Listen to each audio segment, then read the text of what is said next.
this is Ellie from Export Addicts, and I'm here with Zyori for the last day of DreamHack Bucharest. Hi, Zyori. Hello, how are you? Fine, how are you? I'm doing very well, feeling a little fatigued here at the grand finals, but other than that, doing pretty well. How do you like Bucharest? The first time StarLadder is not in Kiev.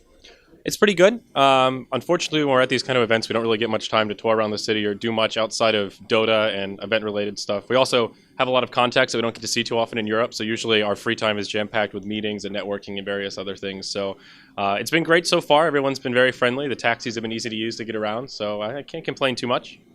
Did you try any Romanian food? No, not really. I actually have not been eating that much. Pizza has pretty much been the go-to. We've been just eating food that has been delivered to us in between games, and pizza seems to be what StarLadder has provided, so that's what we've been eating. I want to talk to you more about the upcoming tournaments that you guys have. You have Red Bull, then you have your own tournament. How are you handling that? It's a lot of work. It is. It's pretty stressful this go around. This Summit 3, we really wanted to be extra prepared, so we moved all of our stuff out. Like 3 weeks ago, our house has been empty in terms of furniture, so we wanted to make sure we had plenty of time to get all the computers built, set up, tested, and all that stuff to avoid the cataclysmic computer failure that happened at the Summit 2. Kind of unfortunate the way the Red Bull schedule ended up working out. We'll be in San Francisco the weekend before our guests are beginning to arrive. So the tournament starts on Wednesday, and I think folks arrive as early as Monday the 11th. And we'll be flying back the night of the 10th or very early on the morning of the 11th from Red Bull. So it's just going to be event after event, and then we'll get right back into the summit. So we're just kind of taking it in stride and trying to stay organized, making a lot of lists. But yeah, it's been a little stressful, I'm not going to lie. You have been streaming a little bit lately, and you have a thing for techies. A little bit. It's a guilty pleasure. It's kind of hard to play on stream, honestly, because I have to put on delay or else people just snipe it, and it's really just not fun. So I haven't really been playing it as much recently, mostly because it's just too easy for folks to cheat. But I wish I had more time to stream. I cast so much Dota, and outside of casting, work on Dota so much that in my free time, it feels good to do things outside of Dota sometimes. So stream time's a little bit limited, but I do enjoy it. It's a nice change of pace from casting, as it's a lot less formal. You've been famous for your podcasts, and you haven't been doing that lately. Are you going back after, let's just say, Beyond the Summit? I've been trying to keep up with it. I just recently switched it to a video podcast. It's still available as an audio-only format, but I've been streaming it now and putting the VODs on YouTube. So since I started doing that, I've tried to be more consistent with it. I've done a lot of traveling this year, just sort of by happenstance. I also happen to like traveling, and some members of the staff don't really like these long flights out to Eastern Europe. So I've been to Kiev, Malaysia, China, and now Romania in the past 4 months. So every event I go to usually yields a pretty good podcast just to report on all the things that I've seen, all the stuff that happened. And pretty much every event has some kind of drama that you get to talk about. So I really like podcasting. It's another sort of like streaming that sometimes I don't get enough time to do it as regularly as I would like. But yeah, podcasting is a lot of fun. I wish there was more of that kind of content in the Dota scene. You're very honest and very brute in your podcast, because I saw your DAC podcast, and I was like, wow, he's like telling everything there. Are you going to talk about what happened with Secret? Well, a little bit. I mean, I don't really know too much. There's always you always have to find that balancing act. As an insider, we all know things that we're not allowed to talk about publicly. You know, you work on events, and there's a lot of other events that organizations know about for scheduling purposes. There's sort of just this collective of it's in everyone's interest to share information, and there's just this unspoken rule about not sharing that publicly. So it's always kind of finding that middle ground, that balancing act. But I don't know, the secret thing. I have a feeling Matt's probably going to post a blog or do some sort of a podcast or something and speak in some more detail about some of the issues that they had.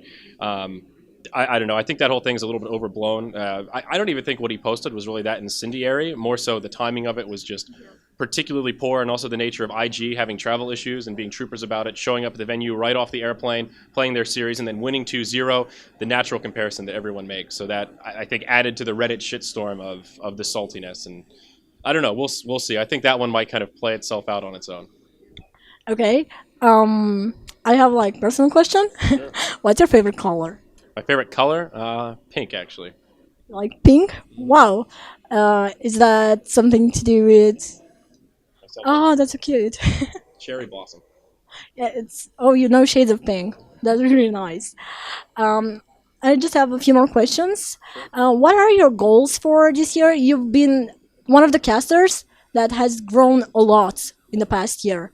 You went last year at the international, but do you think that you're going to cast the main event? Well, the main event, I'm not sure. I think hopefully the group stage, if there is a group stage, we don't really know what the format's going to be like. I would assume it's pretty similar to what happened at TI4. Yeah, last year it stung a little bit. I was still kind of new blood at that time. I just moved out to BTS at the end of January, so I was pretty prepared to not be invited, but I wasn't really prepared to be like the one caster that wasn't invited. And Valve, towards the end, ended up inviting people that had never really worked on talent before, never really casted before, and I felt a little like singled out there. I think a lot of it was the image thing. I don't know how Valve felt about the whole hairdo that has since passed and all that kind of stuff. You never really know. Valve is particularly tight-lipped about those kind of things. So I have high hopes. I think there's been a pretty noticeable improvement in my casting and hosting. We'll see. It's a big question mark with who's actually going to be hosting the main event.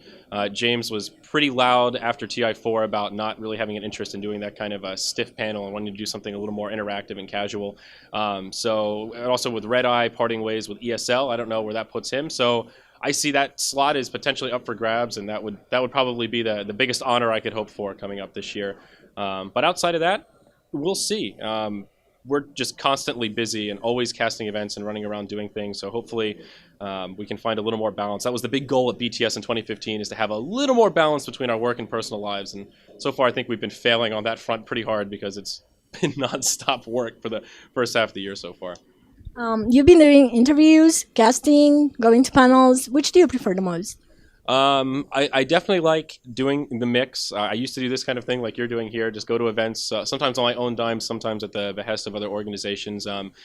I really don't like bothering people. I like doing interviews partially because I can empathize with interviewers and how difficult it can be to get people to sit down and actually talk on camera. So it doesn't bother me at all. I'm always happy to oblige people as long as there's room in my schedule. But I really hate feeling like I have to inconvenience folks, or I'm not good at fetching players to do interviews. So that I don't quite enjoy as much anymore. Casting is kind of like my day-to-day, so I think that's fun to just wake up and say, I'm going to cast some Dota today. It's really enjoyable. When we were setting up for the summit, I went about 2 weeks without casting, just working on summit logistics, and I opted just to get up at 3 a.m. and cast iLeague just because I was sort of jonesing for some good Dota 2.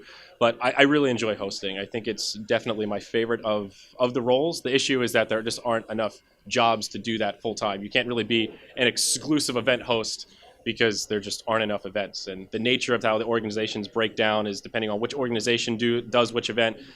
There's just sort of different hosts that naturally get put in there. For example, Zoe is used by Join Dota, so anything that Join Dota is doing, even if I was freelance and not tied to BTS, they would still choose Zoe over me, I think, in most cases. So I'll take any opportunity to host that I can get, but they're somewhat few and far between. Are you willing to host something else than Dota events? Like, let's just say going to PAX or Gamescom or something like that? That is an interesting question. I would say yes. I haven't really done it before. I've mostly just hosted Dota panels and very small-time esports stuff. I would certainly have an interest. I'm kind of a naturally inquisitive person. I think that's kind of why I like it, because I like asking people questions and learning more about stuff. So that's basically what hosting is, just getting information out of people, getting them to elaborate, and finding interesting things to talk about. So I think absolutely, as long as it's a game or a topic or concept that I'm interested in. That's kind of the key thing. Hosting a panel about a game or a topic that I genuinely don't care about would probably be pretty painful. Do you play anything else than Dota? A bit. I've played a lot of other games in the past. I played World of Warcraft up until Cataclysm came out. I played a lot of Warcraft 3. I played some Dota 1, very casual, just for fun, but I was at least familiar with the concept. After that, I played Heroes of the North a bit. These days, it's pretty much just Dota with a little bit of Heroes of the Storm. I think that's a pretty cool take on the MOBA genre. It almost feels like a different game because it's so objective based. I've played League of Legends in the past, and when I play that game, it feels like a slightly more simplistic version of Dota. You can make an analogy that Hearthstone is the Magic as League of Legends is the Dota. It's not about one being better than the other. One is just more casual focused, slightly less depth in the mechanics, and one is a little more competitive focused and kind of built around shutting down the opponent rather than just sort of having fun and everybody holding hands and smiling. So that's kind of why I like Heroes of the Storm. I played vanilla Hearthstone, but I haven't played either of the expansions.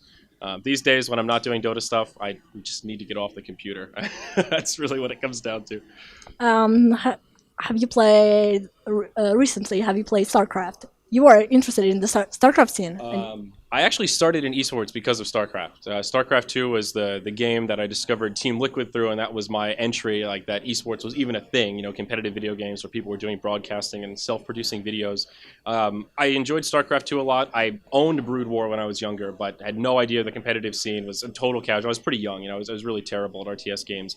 I have not been keeping up with StarCraft. Basically, ever since I switched to Heroes of Newerth back in the day, I stopped following it, and once Heart of the Swarm came out, I didn't even buy it, haven't played it, and whatever the new one's called, the Protoss version, I don't know. I think Blizzard mismanaged that esport title in a number of different ways. I think balance was a little bit of an issue, and I think one big problem with StarCraft and why it kind of plateaued a little bit is it's slightly more spectator friendly than MOBA games because you don't need as much information to understand what's happening. You can see very clearly the blue ones are beating the red ones, all the red ones are dead. I think the blue guy won.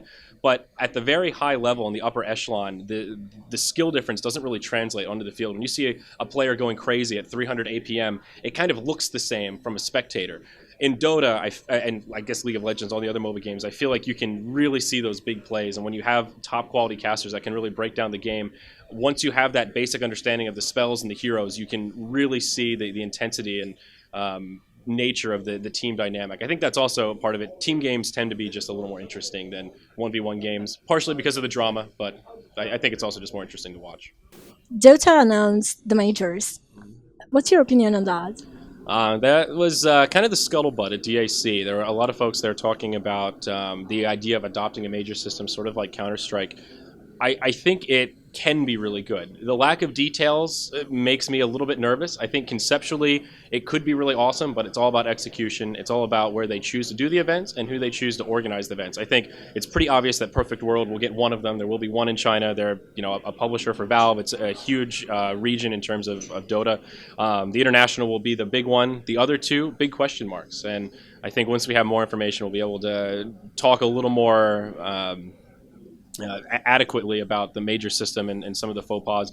It seems like Valve's been interfacing with the players quite a bit and getting their take on some of the issues that have been happening in the scene and ways to improve it. So I think as long as Valve keeps that dialogue going and continues to listen to community members, then we'll be in a good place. But in general, I think the major system is a big improvement. The nature of just having one big tournament that the whole scene revolves around makes things very, very difficult for organizers and players alike because everyone's fighting for those time slots around TI, and for players, it's a very tough existence. I think that's part of the reason we see so much instability in the North American scene is because everyone's just trying to get top 8 in TI so they can get that fuck you money and peace out. And that's just not a very healthy approach to the scene. So hopefully having that big money spread out a little bit more throughout the year will help promote more stability and presumably have times when roster swaps can happen and just have more stability across teams in general. Okay, thank you very much. Do you have any shout-outs? Not really. Shout out to StarLadder for bringing us out here. If you want to learn more about me, my Twitter is at Zyori TV. That's where my podcast and all the other stuff is at. My website is zyori.tv. Pretty easy to find. Other than that, thanks for the interview.